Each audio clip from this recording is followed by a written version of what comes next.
Saludos a todos. Okay. Perfecto. Saludos a todos, una vez más, a los que he visto y a los que no he visto, al entrar. Bueno, pues esta semana, ayer concluimos una semana unida de oración, como ya se había anunciado durante algún tiempo, y uno de los temas que se trataron en esa jornada, una de esas jornadas, tuvo que ver con el discipulado. Y ahí se me quedó un poco el deseo de seguir profundizando en ese aspecto del discipulado. Y hay una cosa que comunicamos, o se dijo, o por alguna manera salió a la palestra, y es la necesidad de entender que nuestro Señor Jesucristo no le dijo a sus discípulos que fueran por el mundo haciendo creyentes. ¿Encontramos eso en algún lugar? No, ¿verdad? Lo que encontramos claramente en la Gran Comisión en Mateo 28 es ir y hacer discípulos a o entre todas las naciones. Así que eso obviamente marca un poco la diferencia, porque como se dijo, no todos los creyentes son discípulos, pero todos los creyentes debemos o deberíamos de ser discípulos de Cristo, porque esa es la voluntad de Cristo. Y ser discípulo no es otra cosa que aprender de Él, de seguir al Maestro, de imitar al Maestro, de ser como el Maestro. Y eso es lo que la palabra de Dios de alguna manera nos anima, a imitarle a Él, a que el carácter de Él se forme en nosotros, a que la imagen de Él, de Jesucristo, se refleje en nuestras vidas. Y cuando hacemos eso, pues estamos siendo discípulos. El discípulo de Cristo, por tanto, no es un cursito que damos para que las personas cuando se van a bautizar tengan por lo menos 4 nociones claras. El ser discípulo de Cristo es una trayectoria de vida. Nunca, jamás dejaremos de ser discípulos. Siempre estamos aprendiendo. Porque obviamente el bagaje, lo grande, la inmensidad de nuestro Maestro no se puede circunscribir a un librito de texto, a unos apuntes. Estamos llamados a vivir una vida de aprendizaje constante. Y eso es ser discípulo de Cristo. Y yo quería hoy ahondar un poquito más en ese aspecto. Y el título que he puesto a este mensaje, a este sermón, es la sal del discípulo. La sal del discípulo. Y vamos a hablar de la sal y el discípulo y la sal, o la sal del discípulo. Porque en un momento determinado Jesús le dijo a los suyos: vosotros sois la sal del mundo. Vamos a hablar también del salario, que de ahí viene el término actual, moderno, viene de la manera en la que se pagaba, sobre todo a los soldados romanos, se les pagaba con sal, de ahí viene el salario, el hecho de ser eso, militares profesionales alistados en el ejército romano, se les pagaba con sal.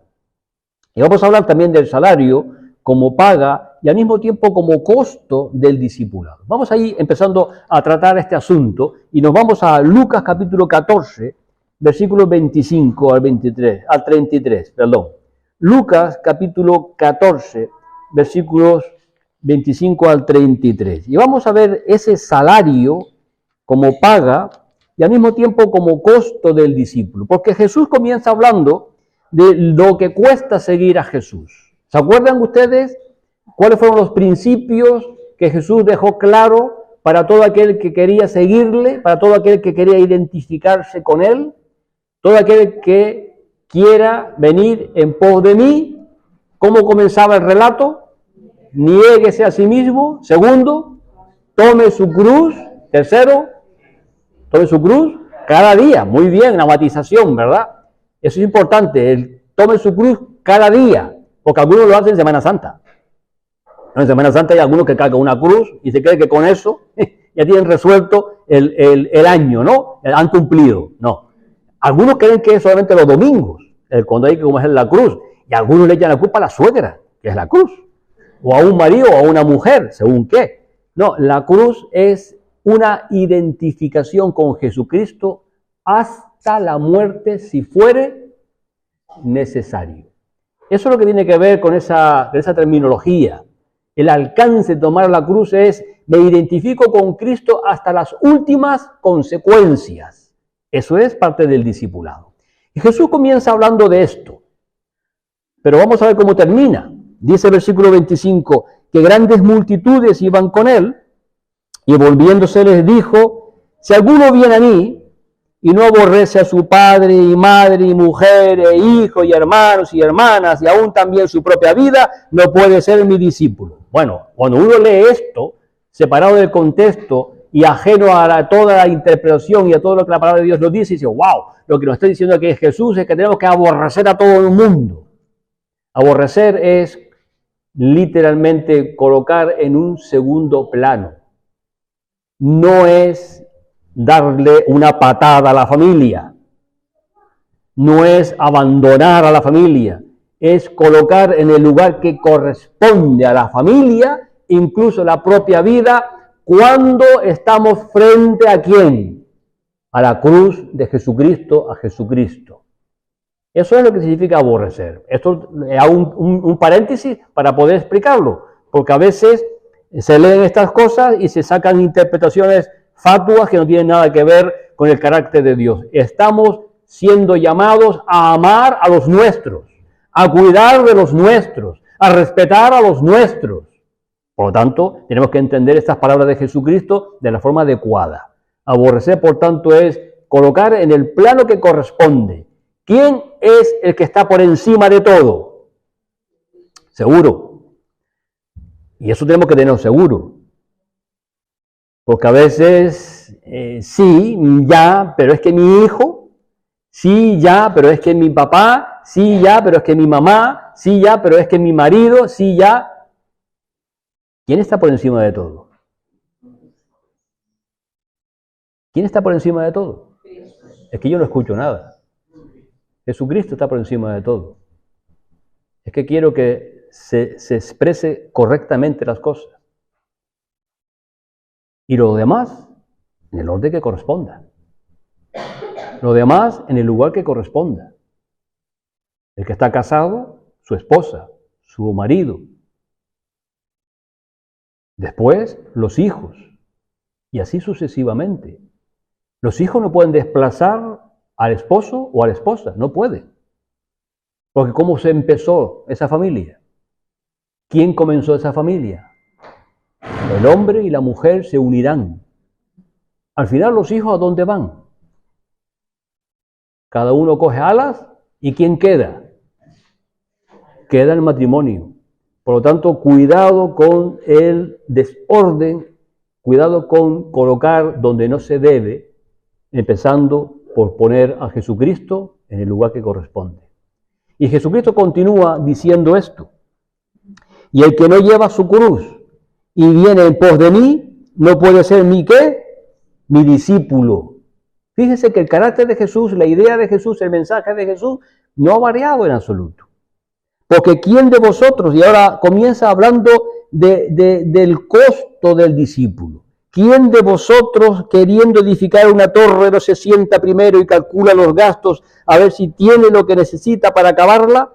No sea que después que haya puesto el cimiento y no pueda acabarla, todos los que lo vean comiencen a hacer burla de él, diciendo, este hombre comenzó a edificar y no pudo acabar. O que el rey al marchar a la guerra contra otro rey no se sienta primero y considera si puede hacer frente con 10,000 al que viene contra él con 20,000. Y si no puede, cuando el otro está todavía lejos, le envía una embajada y le pide condiciones de paz.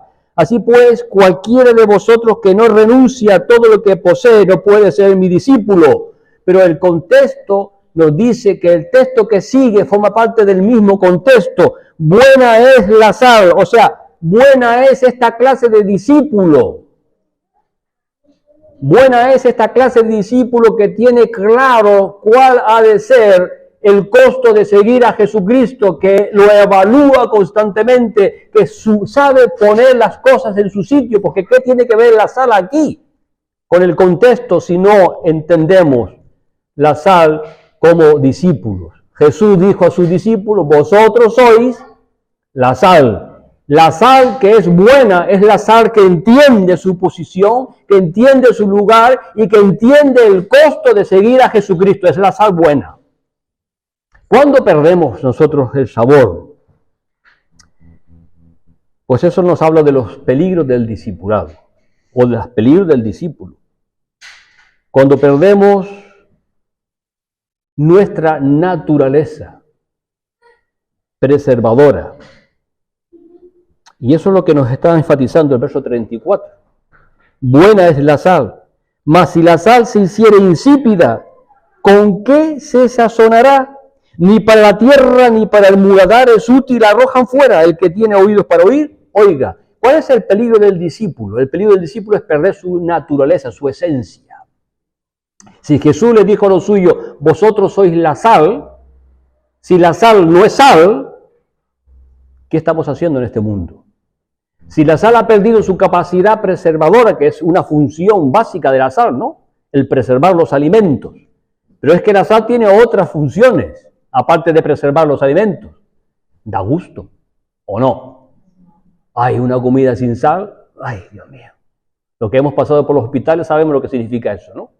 Que tenemos que estar diciéndole al pobre que está por ahí, consiga un poquito de sal, porque esto no hay quien se lo trague. Estamos en casa haciendo una comida y hay algunos cocinillas que tienen un olfato ya tremendo, que no necesitan ni probar la comida, sino que con olerla saben si le falta o no le falta sal. Hay gente que son capaces de eso, yo no. Yo necesito coger la cuchara y probar, y encima me quedo en la duda y le digo a Pili, prueba tú, que no sé, yo sí. Y entonces llegamos a un acuerdo. Como tenemos que ahora que trabajar con el tema de la sal, pues tenemos que llegar a un acuerdo, ¿no? Sobre la sal. Pero si no le ponemos sal a la comida, me parece que la cosa cambia. Si somos la sal del mundo, ¿qué estamos aportando a la sociedad? Porque eso es una función, ¿no? Es una función que tiene que ver con el sabor, que tiene que ver con esa cualidad. ¿Qué estamos aportando a la sociedad si perdemos nuestra naturaleza como sal? Si hemos olvidado el costo del discipulado, si nos hemos enfrascado en seguir a uno que no tenemos la capacidad, pero es que no tenemos la capacidad porque estamos descansando en nuestras propias fuerzas. Porque cuando dependemos de aquel que es nuestro ayudador, que es nuestro sustentador, podemos estar seguros que aquel que dijo, vosotros sois la sal, lo dijo porque si dependemos de él, no dejaremos de serlo. El asunto es cuando dejamos a un lado el poder del Espíritu Santo y su presencia y pretendemos hacer las funciones en nuestras propias capacidades, ahí entonces dejaremos de dar sabor. Parezco un cubano, ¿no? Dar sabor, pero es que tenemos que dar sabor a la sociedad, con nuestra aportación diaria, constante, con nuestra mediación, tenemos que dar sabor. Pero es que también la sal tiene otras funciones, ¿no? En nuestro organismo necesitamos la sal para no perder, ¿qué cosa? Para no perder líquidos. Lo sabían, ¿verdad?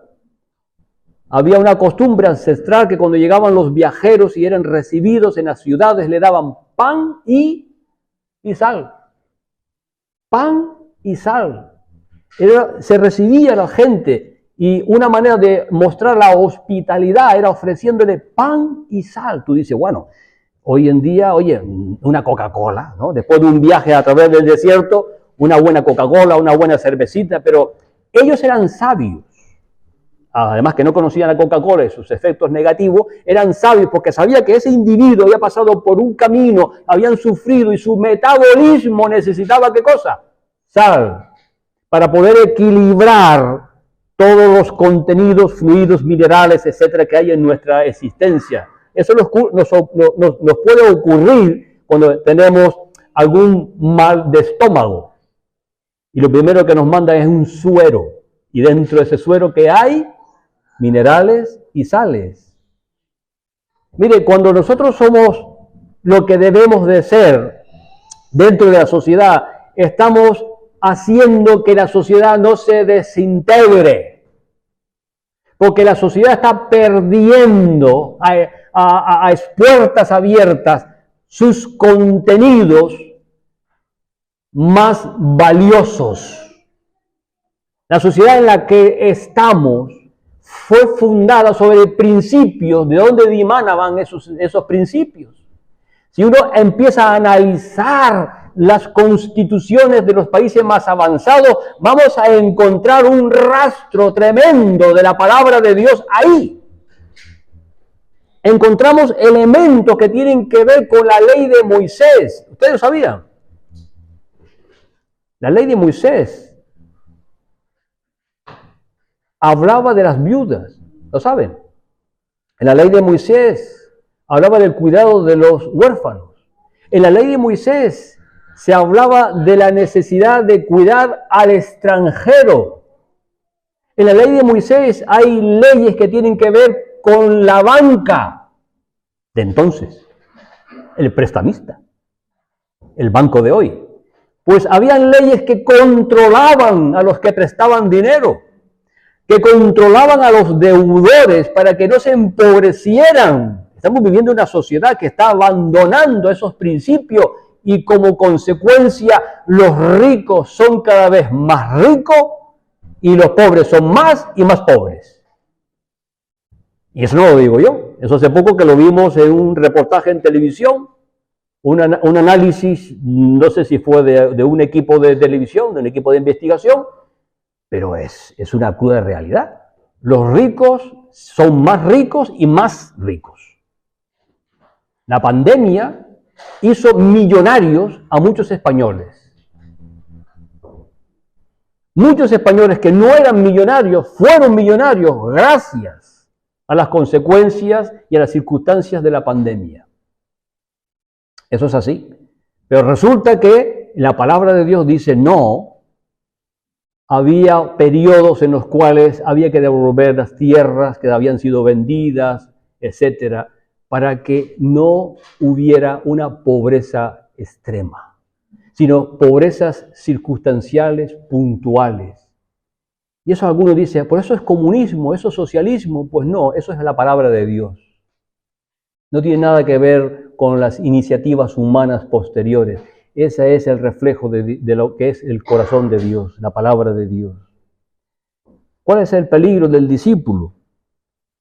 El ser o crear o hacernos insípidos, sin sabor. No ser conscientes del trabajo y del esfuerzo al que hemos sido llamados. Marcos 10:45 dice lo siguiente. Marcos 10:45 es un texto que creo que todos debemos de conocer de memoria. Porque el Hijo del Hombre no vino para ser servido, sino para servir y dar su vida en rescate por muchos. Es un texto que deberíamos de memorizarlo. ¿Por qué? Porque somos discípulos, ¿o no? Si entendemos que somos discípulos y que estamos imitando y siguiendo a Jesús, deberíamos de asumir por lo menos gran parte de este versículo. Nosotros no vamos a morir para dar salvación a nadie, porque no, eso no nos toca a nosotros. Pero sí imitar al Maestro en cuanto a ¿qué? En cuanto a servir. El Hijo del Hombre no vino para ser servido, sino para... Esa parte del texto, apropiatela perfectamente, puedes apropiártela perfectamente. Lo demás no, porque es la obra de Jesucristo. Eso no podemos nosotros hacer nada en ese sentido. Pero vivir para servir, sí. Ahora, hay muchos creyentes que no son discípulos porque quieren que estén constantemente sirviéndoles. Y vienen a la iglesia a tomar, pero no vienen a la iglesia a aportar. Vienen a la iglesia porque quieren aprovecharse de todo. Ay, que bien suena la alabanza, ay, que bien predica el predicador, ay, que bien que está limpio los bancos y los sillones porque viene otro a hacerlo. Pero eso no es apropiarse del carácter de Jesucristo. El Hijo del Hombre no vino para ser servido, sino para servir. Eso es ser discípulo de Jesucristo. Discípulo de Jesucristo. Aquel que tiene en su corazón el aportar, el servir a los demás. Mire, cuando hacemos eso, somos más felices, ¿lo saben?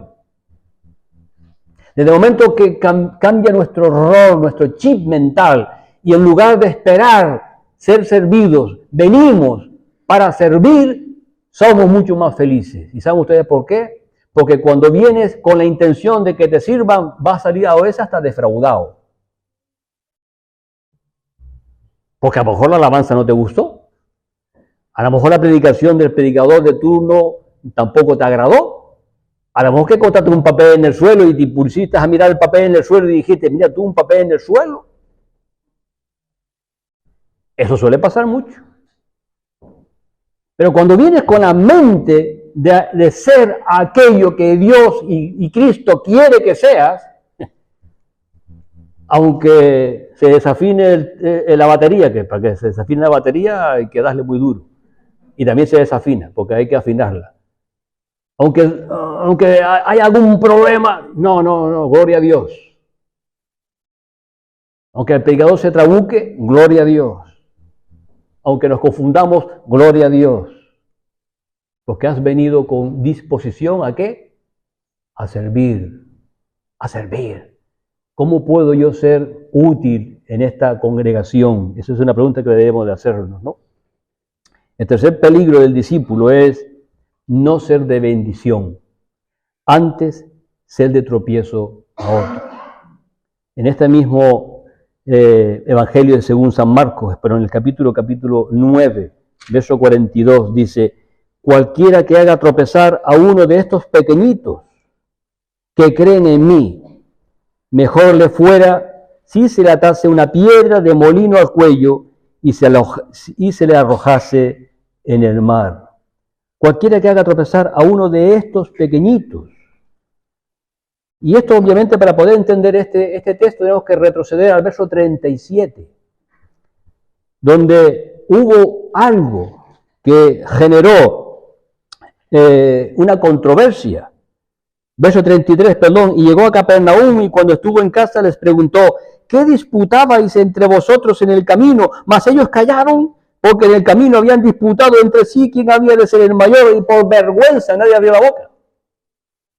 Jesús les pregunta, ¿qué es lo que estaban ustedes disputando en el camino? ¿Qué discusión es la que había entre ustedes? Y ellos dijeron, wow, ya nos descubrió. Ya el maestro se enteró. Callaban. Entonces Jesús se sentó y llamó a los 12 y les dijo, si alguno quiere ser el primero, será el postrero de todos y el servidor de todos. ¿Se dan cuenta, hermanos, la importancia que tiene lo que estoy diciendo? Queremos ser hombres y mujeres realizados en Cristo. Aplícate el cuento. Empieza a entender el carácter sacrificial de nuestro Señor Jesucristo e identifícate con Él.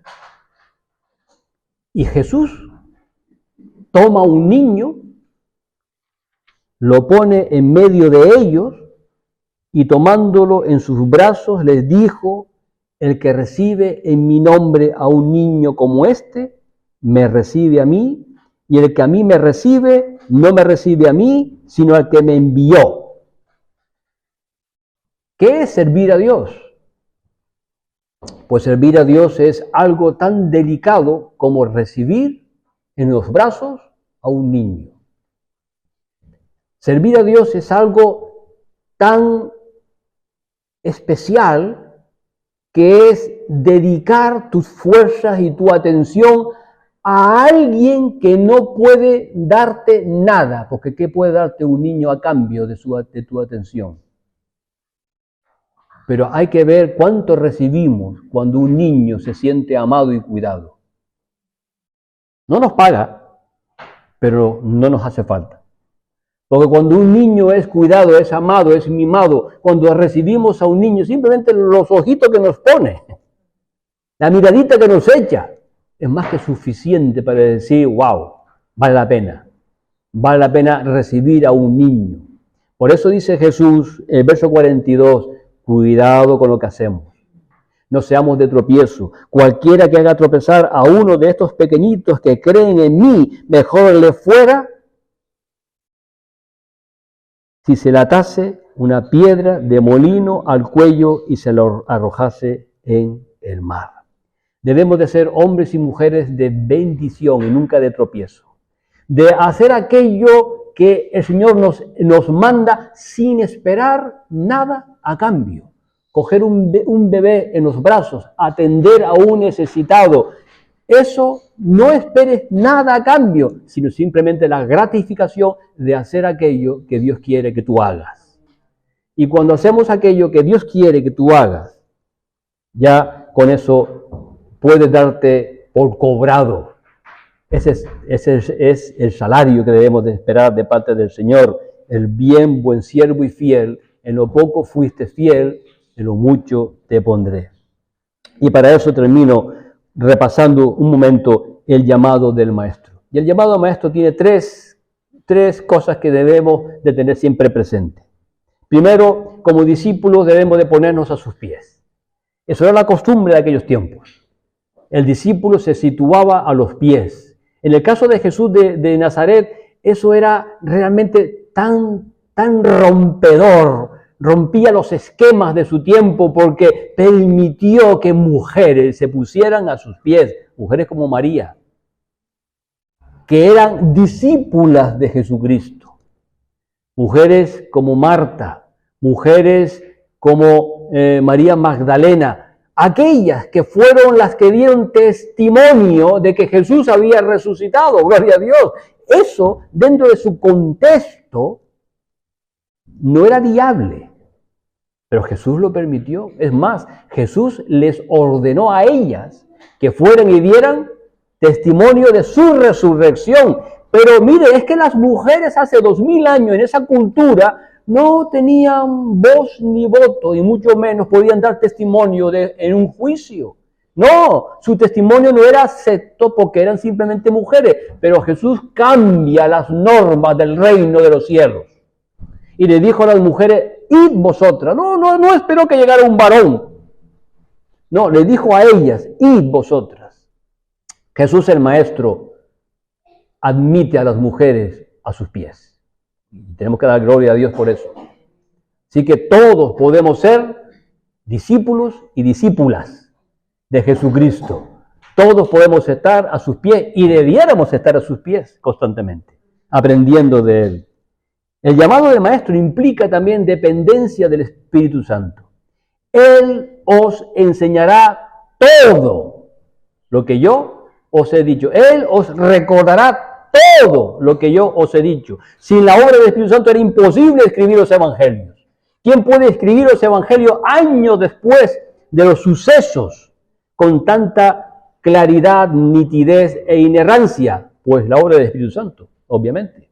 Por poder recordar esos evangelistas lo que Jesús enseñó y dijo años después, porque no creamos que había un Marcos ahí detrás de Jesús copiando todo, no. Después de que Jesús murió, resucitó y descendió el Espíritu Santo, después de todo eso, se escribió los evangelios. Yo a veces no me recuerdo lo que hablé con mi mujer a la hora. No sé si les pasa a ustedes. Pero estamos hablando de una cosa y me olvido, y mi mujer se enfada conmigo. Pero ya te olvidaste de lo que estuvimos hablando. Y yo, sí, cariño, porque los hombres somos así. Tenemos un disco duro que se va grabando y se va borrando al mismo tiempo, ¿no? Bueno, pues si no fuera por el Espíritu Santo, imagínense cómo iban a poder volver a recordar todo lo que Jesús enseñó. Necesitamos, por tanto, del ministerio del Espíritu Santo en nuestra vida constantemente, para que nos traiga a la memoria todo lo que ya hemos aprendido durante tiempos y tiempos y tiempos. Que Él los traiga a la memoria constantemente, aquello que hemos aprendido, pero para que Él traiga a la memoria algo, apréndelo primero. Apréndelo primero. Porque algunos dicen, que hay un texto que dice, no te preocupes en saber nada, que llegará un momento que... No, ese es su contexto. Hay un momento determinado en el cual estamos durmiendo y nos agarran de la cama y nos llevan y no tenemos tiempo ni decir, wow, ¿qué pasa aquí? Bueno, pues cuando llegue ese momento, confía que el Espíritu Santo te va a dar las palabras adecuadas. Pero esa no es la norma es aprende, porque eres discípulo. Ponte a los pies de Jesús y aprende. Y llegará un momento en el cual serás bendecido en recordar lo que Dios quiere que digas. Y el llamado de maestro, en tercer lugar y en último lugar, implica el hacer discípulos a otros. Empieza contigo, pero hemos sido llamados a hacer discípulos a otros. Los discípulos fueron comisionados a hacer discípulos. Así de sencillo. Los discípulos fueron comisionados a ser discípulos. Si tú quieres ser discípulo, sé discípulo discipulando. No solo discipúlate a ti mismo, a ti misma, sino también sé un canal de bendición para que otras personas puedan llegar a ser discípulos de nuestro Señor Jesucristo. La gran comisión sigue siendo la gran comisión. No ha variado un ápice.